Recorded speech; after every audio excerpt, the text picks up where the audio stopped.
Salut les amis, c'est PKLN, j'espère que vous avez la forme. Aujourd'hui, on va faire une petite analyse du Bitcoin et de l'action Tesla. Je sais que la situation en Ukraine inquiète beaucoup de gens, mais tout se passe exactement comme prévu. Il n'y a pas d'inquiétude à avoir, pour l'instant en tout cas. Et donc on va analyser la structure. Mais avant ça, si t'es pas abonné à ma chaîne, je t'invite à le faire, mettre un petit un petit like, ça fait plaisir. Tu peux aussi activer la petite cloche pour pas rater les prochaines vidéos. Et n'hésite pas à nous rejoindre sur le Discord. Tout n'est pas encore mis en place, on est encore peu nombreux. Mais voilà, je ferai des petites sessions de formation gratuites en vocal sur ma méthode. Donc n'hésite pas, tous les liens sont dans la description. Et allez, suis-moi, c'est parti.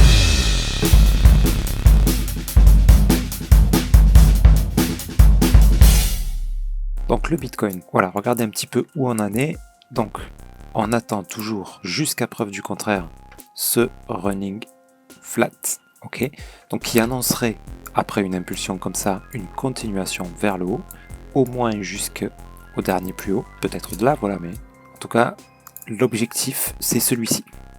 Ça change pas, pour l'instant, on est toujours dans un running. Regardez ce qu'il est en train de se passer. Là, voilà, il y a eu un peu on va dire, des orages, mais c'est la même chose qu'ici. Et c'est justement ce qu'on attend. On veut quelque chose qui ressemble à ça. Là, je suis un weekly, un hebdomadaire. Et on s'en rapproche, on s'en rapproche. Regardez, il se passe ça. Là, on a eu ça aussi. On attend une impulsion correction ici, là. Et ça serait fabuleux. Ça serait un excellent moment pour entrer. Maintenant, est-ce qu'aujourd'hui, on a des signaux comme ça? Alors, si vous avez suivi mes dernières vidéos, pas trop justement, on attendait un signal d'achat. On va regarder ça dans des unités de temps plus petites. Un journalier, voilà, on avait dit ici qu'on avait peut-être un regular flat pour une continuation vers le haut. Mais il fallait, pour confirmation, ici un setup d'achat. Ce qu'on n'a pas eu, donc logiquement, on n'est pas rentré par là. Donc on attend toujours les signaux. Là, la baisse n'est pas encore terminée. C'est même possible qu'on vienne encore casser ces derniers plus bas là.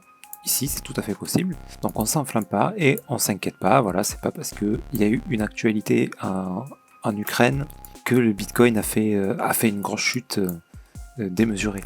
On avait annoncé de la baisse déjà à partir de ici. Ok, peut-être même avant. À partir de ici, voilà, quand on avait cassé les plus bas là, on attendait une grosse correction comme ça. Voilà, en précisant que à chaque fois qu'on a une correction qui s'annonce, on se méfie parce qu'on n'est pas à l'abri d'une correction plus grande là, en journalier, on n'est pas à l'abri de quelque chose comme ça là. Un grand A, hop, avec un B ici pour nous faire un C, venir casser encore dans la plus bas. Ça c'est encore possible, c'est même assez probable, donc on ne s'affole pas si c'est ça qui arrive. Par contre, on va commencer à s'affoler un petit peu si on vient casser ici le dernier plus bas.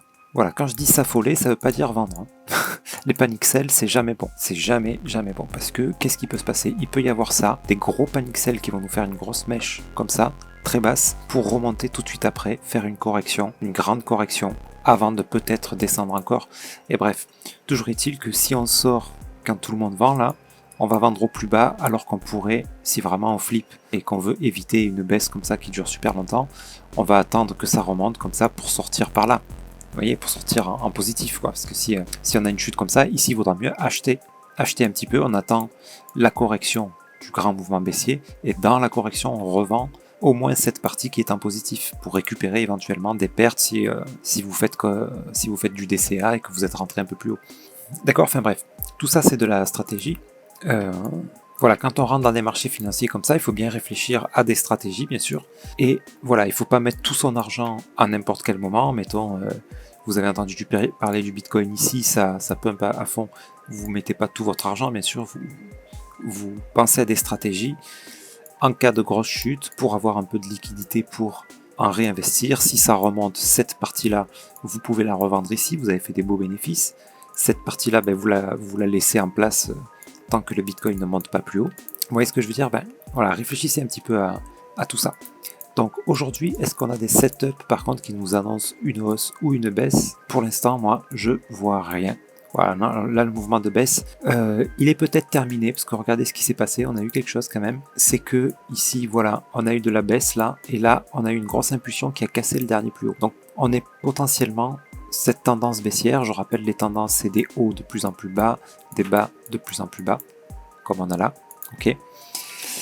Et on vient de casser le dernier plus haut. Donc potentiellement, la tendance est en train de s'inverser. Alors pas forcément sur un long terme, hein, ça peut s'inverser comme ça quelques temps pour ensuite descendre, tout à fait possible.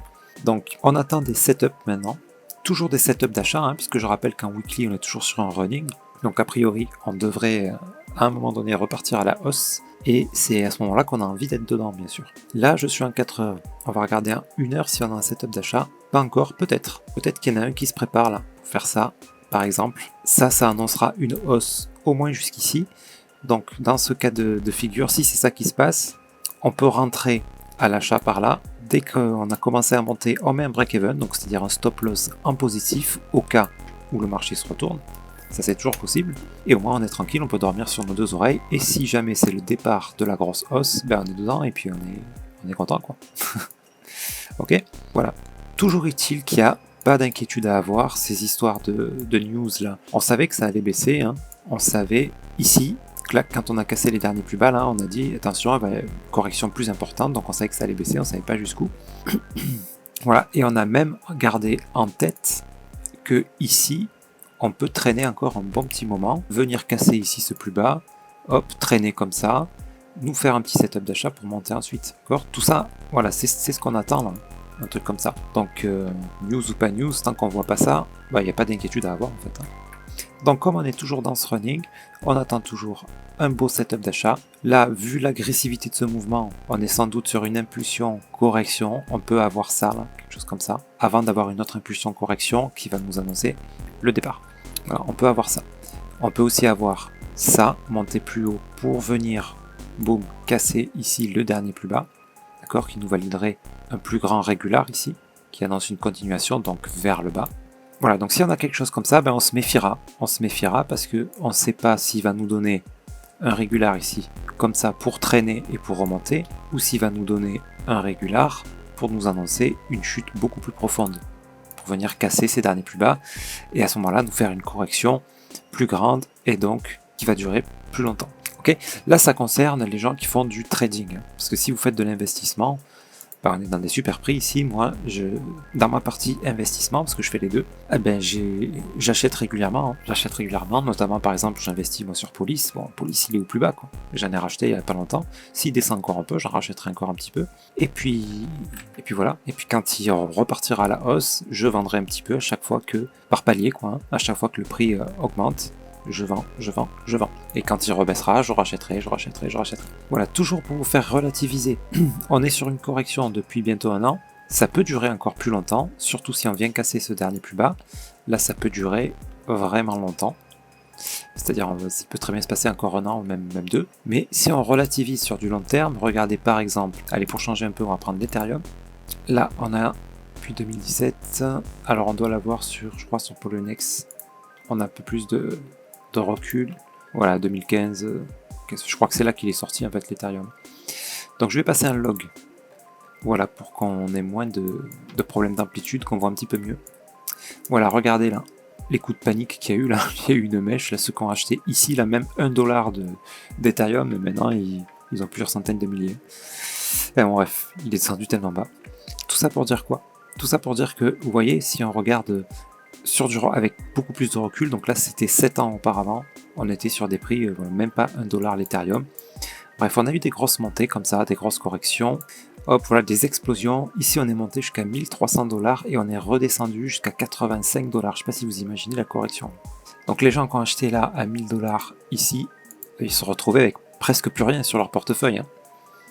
Mais voilà, sur du long terme, au final on est monté encore beaucoup plus haut. On est monté jusqu'à quasiment 5000. Donc même ceux qui ont acheté là, ils ont fait un x5 ici. Voilà. Par contre, il faut avoir pu se passer de cet argent pendant 3 longues années. Là, ça a duré à peu près 3 ans, je crois. Là, c'était janvier 2018. Ici, on est en janvier 2021. Voilà. Il faut pouvoir se passer de son argent pendant longtemps. Donc un investissement, on fait bien attention à pas mettre de l'argent qu'on risque d'avoir besoin dans l'année, quoi. Parce que si vous avez de la chance, que vous achetez ici, 1 an plus tard, super, vous avez fait un x10. Maintenant, si vous avez moins de chance que vous avez acheté ici, ça fait déjà 1 an que vous attendez de pouvoir faire des gains en fait. Hein. Voilà, mais il faut attendre, il faudra peut-être attendre encore 1 an. Mais en tout cas, la structure, pour l'instant, nous indique absolument aucune raison de paniquer et de vendre. Allez, pour changer un petit peu aujourd'hui, on va faire une analyse d'une action et on va voir Tesla. Donc, on commence toujours par regarder dans une unité de temps grande pour avoir du recul. Donc en hebdo par exemple, Bon, vous voyez, on est sur quelque chose de plutôt haussier. Maintenant, on doit rester méfiant parce que cette immense impulsion doit être corrigée. Donc c'est peut-être ça qu'on a commencé là. Moi je pensais peut-être à un running ici, sauf que là le mouvement est agressif, assez grand. La situation économique en ce moment, beaucoup annoncent des crashs, ça peut peut-être arriver, donc on doit rester quand même méfiant, mais pour l'instant on est quand même vachement haussier. Et là, ça ressemble un petit peu à l'analyse du Bitcoin, vous voyez, avec un espèce de running comme ça, enfin pas un espèce, un running. Mais maintenant voilà, je trouve que l'amplitude ici de ce mouvement est un peu grande et un petit peu agressive. Donc c'est pas impossible qu'en fait on soit sur un mouvement A qui pourrait nous donner un B et un C pour redescendre un peu plus bas avant de continuer. Par contre, tant que ce bas là n'est pas cassé, on est toujours potentiellement sur un running. Hein. Pas le plus beau de la Terre, voilà, c'est possible. Donc pour l'instant, on est plutôt haussier là-dessus. Donc maintenant, en plus petite unité de temps, est-ce qu'on a des setups, est-ce qu'on a quelque chose? Je pense qu'on n'a rien. Je pense qu'on n'a rien du tout. Ah, on a eu un petit setup d'achat là, sans doute en 15 minutes. Ouais, impulsion, correction là. Là, on a eu un petit flag, bon, pas ouf. Mais ouais, ça là, ça aurait pu se tenter. Ici, on mettait un break-even. Bon, là, c'est un peu tard. C'est un peu tard, il faudra attendre une correction dans une unité de temps un peu plus grande, comme 1 heure, mettons. On attend impulsion, on attend la correction, un flag par exemple, ou un régular, voilà, pour nous annoncer donc un retournement à la hausse.